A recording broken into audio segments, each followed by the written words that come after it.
Ты работай нас не бойся. Ярмарка вакансий в Троицком. Кому удалось трудоустроиться?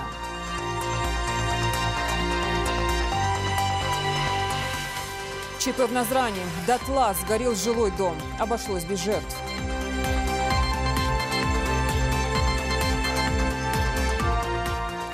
Я вам пою. Чего же более? В Назрани стартовал конкурс «Молодые голоса Ингушетии».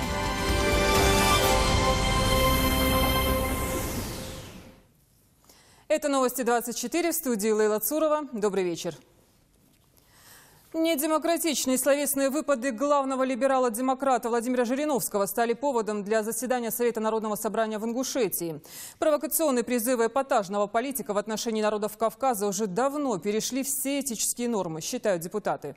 Пора поговорить о правомерности подобных выступлений. Также сегодня на встрече парламентарии обсудили перспективы развития науки в регионе. Обо всем по порядку. Индира Манкиева.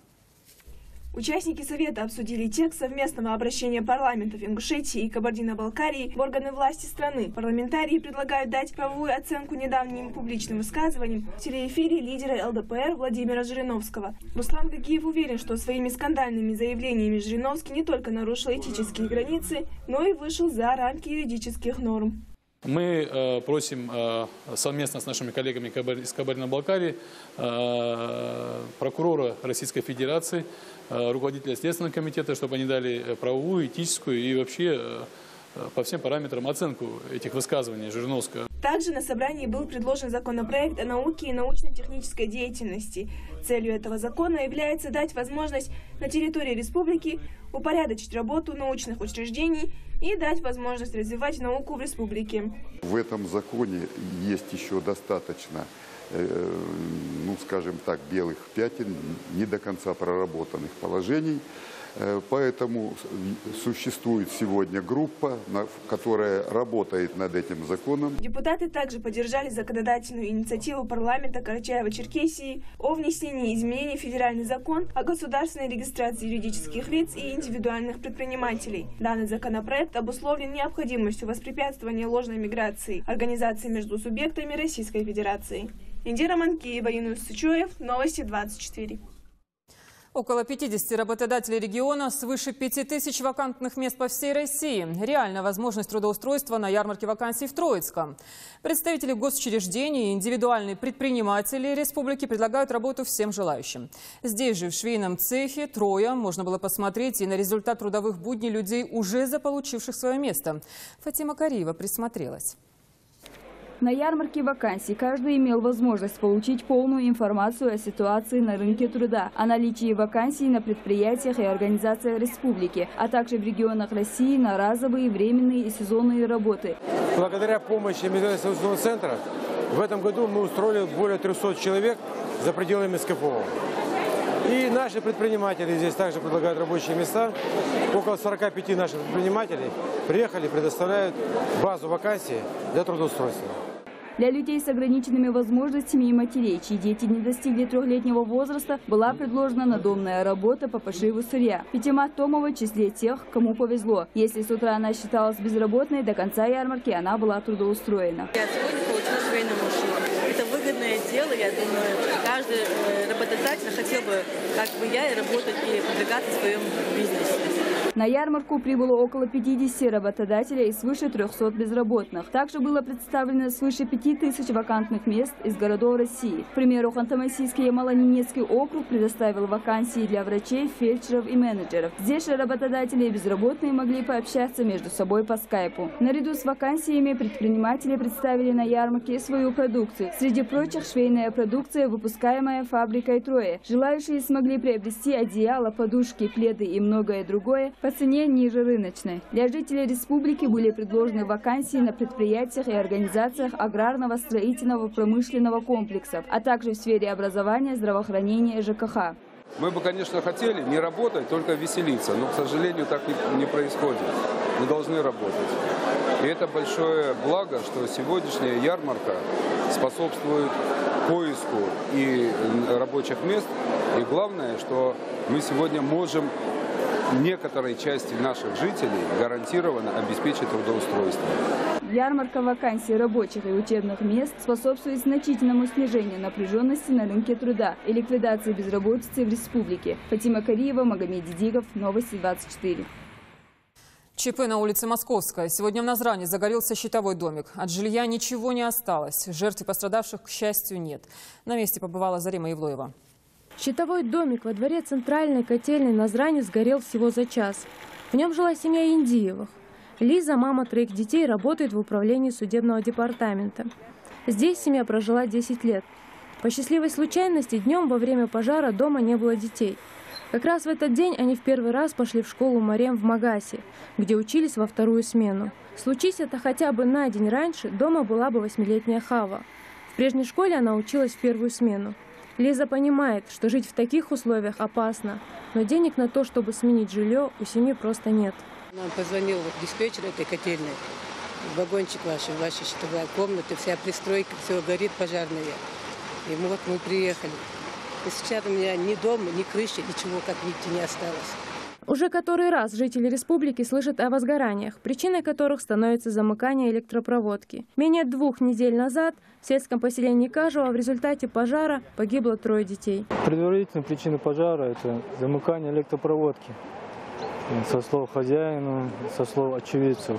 В связи с наступлением отопительного сезона сотрудники МЧС проводят инструктажи для семей, проживающих в щитовых домах, в целях предотвращения пожаров. В данное время у нас проводится операция «Отопительный сезон». В ходе этой операции мы проводим обходы, проводим инструктажи жителями данных вагончиков. Этот день дочерям Лизы должен был запомниться как особенный. Новая школа, новые друзья и учителя. Но теперь от него останутся лишь воспоминания о потерях. Пожар унес все, что было у них. Одежду, игрушки и даже документы. А главное – крышу над головой. Зарема Евлоева, Юнус Тичоев, Новости 24. Горные башни, каменные старожилы истории быта ингушского народа могут быть каким-то образом связаны с историей Китая. По крайней мере, так считает ряд ингушских историков. Похожие строения в провинции Сычуань стали объектом научного исследования в лаборатории США. Кто и зачем строил, неизвестно, но по проведенному анализу установили возраст сооружений. Выяснилось, им более 600 лет. Сегодня этот все же пока спорный феномен обсуждали в НИИ Ингушетии. Все подробности у Мадины Албагачиевой. Основной вопрос, которому был посвящен круглый стол, это теория, что аланы являются предками ингушей. По мнению ряда историков, аланы в 1258 году прибыли в китайскую провинцию Сычуань. Именно там находятся строения, напоминающие ингушские башни. С приходом аланов и связывают эти постройки. Историей появления в Китае таких башен занимались многие ученые. Среди них француженка Фредерика Д'Арагон. Она, приехав в Китай, обнаружила эти башни, но никто из местных жителей не смог ей ответить, когда, как и зачем их построили. По ее просьбе в одной из лабораторий США был проведен радиоуглеродный анализ древесины, взятый из 32 башен, который помог установить, что их возраст от 600 до 700 лет. По официальным китайским письменным источникам, в 1258-1259 годах аланы в составе монгольского войска пришли завоевывать Китай, именно в эту провинцию Сычуань. Это была первая военная кампания аланов в Китае. И так получилось, что именно в этой провинции Сычуань построены эти башни. Это, в общем-то, говорит о многом в плане того, что те аланы, которые здесь, на Кавказе, строили башни, они были туда уведены. И там они, используя свой опыт строительства башен здесь, на Кавказе, они построили их там. И, как видите, архитектура этих башен такова же, как и архитектура наших ингушских башен, которые стоят в наших горах. Известно о башнях в Китае давно, но тщательно изучать их ингушские ученые начали только в последние 2 года. Мадина Албагачиева, Адам Шибилов, Новости 24. Его пример другим наука. Илья Саки, выпускник Назрановского лицея, готовится принять участие в самом известном всероссийском образовательном шоу «Умники и умницы». Он ответил на все вопросы телепроекта. Это и обеспечило путевку на Первый канал. Без 5 минут золотой медалист, кстати, капитан команды не менее популярной игры «Что, где, когда». Сейчас Ильяс в активном поиске новых интересных фактов. Руслан Албагачиев об эрудиции и целеустремленности. Большую часть свободного от занятий времени Ильяс Акиев проводит в читальном зале библиотеки лицея в поисках новой информации и ради расширения кругозора. Он учится в 11 классе и претендует на золотую медаль. Ни одна олимпиада по школьным предметам не проходит без его участия. К тому же Ильяс капитан команды интеллектуальной игры «Что, где, когда». Еще 4 месяца назад он ответил на вопрос, озвученный в телевизионной программе «Умники и умницы», и следующий ее выпуск пройдет с его участием. Для начала я подготовил список нужной литературы и начал ее искать. Был в нашей республиканской библиотеке, много книг взял оттуда, заказывал в разных интернет-магазинах. И большую часть нужных книг я нашел и по ним готовился. Надеюсь достойно представить нашу школу, лицей и свою республику. К интеллектуальным состязаниям Ильяса готовят его преподаватели. Один из них – Мурат Газдиев, учитель истории. А замдиректора по научной работе Мадина Целоева готовит Ильяса морально и воспитывает в нем стремление к победе. Он этого заслуживает, потому что, прежде всего, это его собственный труд, это результат его работы. А мы лишь учителя направляем его в нужное русло. Я уверена, что этот ребенок, на него можно положиться, можно рассчитывать на какой-то конкретно высокий результат нашей республики. И, конечно же, очень приятно, что он впервые от республики будет участвовать в вот такой строгой, отборочной, очень солидной программе «Умник и умницы». Уже через неделю в студии телепрограммы «Умники и умницы» Ильясу придется показать свои знания. Известно, что в преддверии Олимпиады в Сочи большинство вопросов будут касаться Олимпийских игр. Руслан Албагачиев, Ахмед Парчиев, Новости 24. За 2 года в Ингушетии установлено около 45 тысяч приборов учета электроэнергии. Очевидную пользу сотрудники оказывают в рамках комплексной программы мер по снижению сверхнормативных потерь, введенной в 2011 году. Кстати, по ее итогам сегодня прошла пресс-конференция. Подробнее Хадя Дельбиева. Цель установки новых счетчиков – свести к минимуму потери электричества. Прибор выполняет функцию передачи информации о потреблении электричества, и в конце месяца ведется подсчет. До 2011 года в домах стояли счетчики старого образца. Затем постепенно начали устанавливать новые. Сейчас они стоят почти у всех. Этот прибор учитывает конкретно, сколько энергии поступает к потребителю. Но то, что привязано к этому УТП, сравнивается вот эта разница, есть потери, нет. Если есть потери, соответственно, мы вот эту цепочку проверяем, смотрим, какие причины именно вот этих потерь.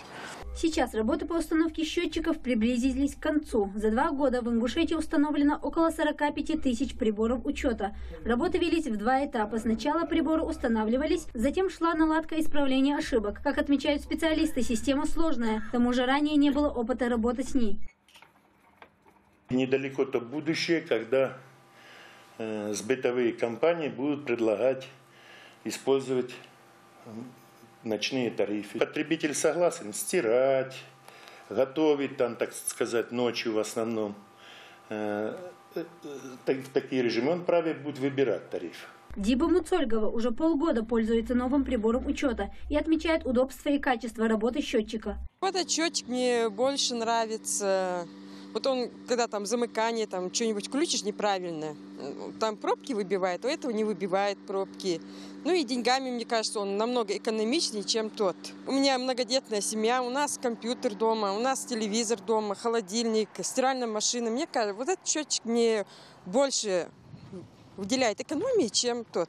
Сейчас устанавливают новый интеллектуальный прибор учета электроэнергии, который предусматривает полную автоматизацию учета, что позволит значительно снизить потери в сетях, а также улучшить качество и надежность электроснабжения потребителей республики. Хадия Дельбиева, Сурхо Кусиев, Новости 24.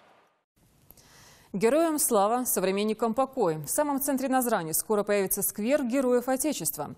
Строительство исторической зоны отдыха уже на стадии завершения. Вымощенные дорожки, фонари, клумбы, сотни деревьев и детская площадка. Все продумано для культурного отдыха. Подробности у Миланы Хашагульдовой. Обустройство сквера имени Героев Отечества близится к завершению. Почти закончен ремонт арки. Планируется поставить памятник основателю Назрани Карсхалу Мальсагову. Думаю, что этот сквер обрадует жителей нашего города. Как так? Мы знаем, что такие места у нас очень мало, но в будущем была поставлена задача главы республики, чтобы в Назрани такие скверы были побольше. Территория благоустроена дорожками, выложенными плиткой. Установлены фонари, цветные фонтаны пока под тентами. Их запустят 28 ноября. Налажено ночное освещение, разбиты цветочные клумбы. Посетители сквера смогут отдохнуть в тени деревьев. Их здесь почти 800. Сосны, березы, ясени, липы, катальпы. Муса Харсиев здесь с самого начала закладки сквера. Он рассказал, на каком этапе работа. В настоящее время у нас идут окончание работ, всех видов работ. То есть ограждение уже закончено по всему периметру. Здесь сделано ограждение ковкой. 90%, если так сказать, закончено озеленение. 100% закончено освещение. По всему парскому этому хозяйству здесь находится 82 столбов. Трех типов фонарных столбов. Сквер должен стать излюбленным местом отдыха как жителей республики, так и гостей. Особенно рады дети. Хорошо, что строится этот парк. Мы с подружками можем погулять, поговорить, можем поесть мороженое, покататься на роликах. Жители Назрани смогут проводить свое свободное время в сквере имени Героев Отечества. Украшенный фонарными столбами, клумбами, цветными фонтанами. Он откроется в ближайшее время. Милана Хашигулькова, Магомед Дидигов. Новости 24. Профессиональные вокалисты и просто любители душевной песни выступали на сцене театра юного зрителя в Назране. «Молодые голоса Ингушетии» – это не просто название конкурса, а возможность реализации продуманного образа. В ход идут все грани таланта, а его, как оказалось, у конкурсантов в избытке. Соревноваться будут до конца ноября, ну а завершится вокальная феерия гала-концертом. Репортаж Мадины Пугоевой. Несколько минут до выхода на сцену молодые певцы Ингушетии пытаются справиться с волнением. Одни распеваются, другие поправляют прическу и макияж. У всех одна цель – хорошо спеть.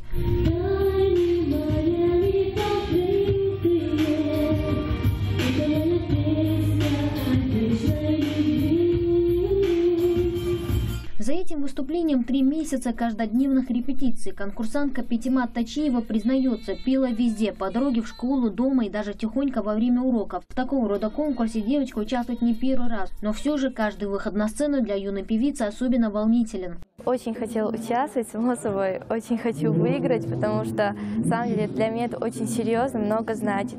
Потому что петь я люблю безумно, у меня очень многие в семье поют, и песни мне свои тоже очень нравятся, очень люблю наш Кавказ.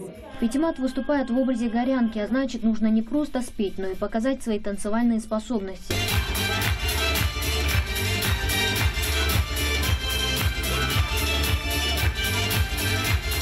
В конкурсе участвуют около 30 юных вокалистов. Здесь, в театре юного зрителя, конкурсанты пробуют свои силы в исполнительском искусстве. Причем в конкурсе «Молодые голоса Ингушетии» участвуют не только будущие профессиональные вокалисты, но и любители. Их и всех остальных жюри оценивает по всей строгости. Я очень благодарна наставникам жюри за то, что они исправили мои ошибки. Я буду в дальнейшем совершенствоваться и буду стараться. Сегодня должны быть у нас мастера, которые вот эти вот данные, талант, по-другому говоря, чтобы они могли развивать в этом человеке. Человек не рождается сразу юристом, трактористом или же певцом. Все это, всему он учится. Из десятка номеров выбрать самый лучший не так легко, как кажется. Организаторы отмечают, с каждым годом растет не только число участников, но и мастерство вокалистов. Хореография, актерское мастерство – все это и дает полный образ актера на сцене. Конкурс завершится 30 ноября гала-концертом лучших номеров, которые определят по окончании второго тура. Победителей наградят дипломами и памятными призами, а самых талантливых ждут большие перспективы. Мадина Пугоева, Рашид Гандиев, Новости 24. Дзюдоисты сборной России, братья Халмурзаевы, вернулись из Болгарии. Здесь, в городе Самоков, спортсмены боролись за призовые места в чемпионате Европы по дзюдо среди юниоров в весовой категории до 90 килограммов. Одолел ли кто-нибудь из них пьедестал почета, узнаем у Магомеда Измайлова.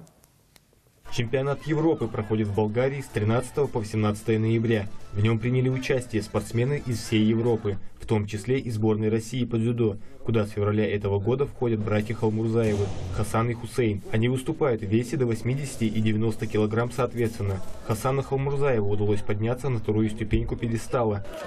Было у меня 4 схватки. Самый главный соперник был местный болгарин. Вот очень тоже неплохой соперник был, который я еще раньше с ним встречался, я его у него выигрывал. И мы с ним выходим в финал. И вот в финале я, выигрывая схватку за минуту, вот чуть допустил ошибку и вот поймал меня в этом ошибке. Хусейну же в этот раз удалось занять только 5-е место. Тренер спортсмена Юзнус Аздоев говорит, что для двукратного призера первенства мира это не самый лучший результат. Тренера сборной России, они смотрят дальше, они сказали, что ничего страшного, сегодняшние результаты мы смотрим в будущее, и мы рассчитываем на этих ребят. Поэтому какая-то успокоенность есть в этом плане. А вообще-то мы хотели, ехали и рассчитывали, что они должны намного лучше выступить. Сейчас у спортсменов небольшая передышка перед очередными сборами на тренировочной базе в Анапе, где лучшие тренеры сборной России занимаются подготовкой спортсменов. Магомед Измайлов, Ризван Аушев, Новости 24. Это все новости на сегодня. Спасибо за внимание и спокойной ночи.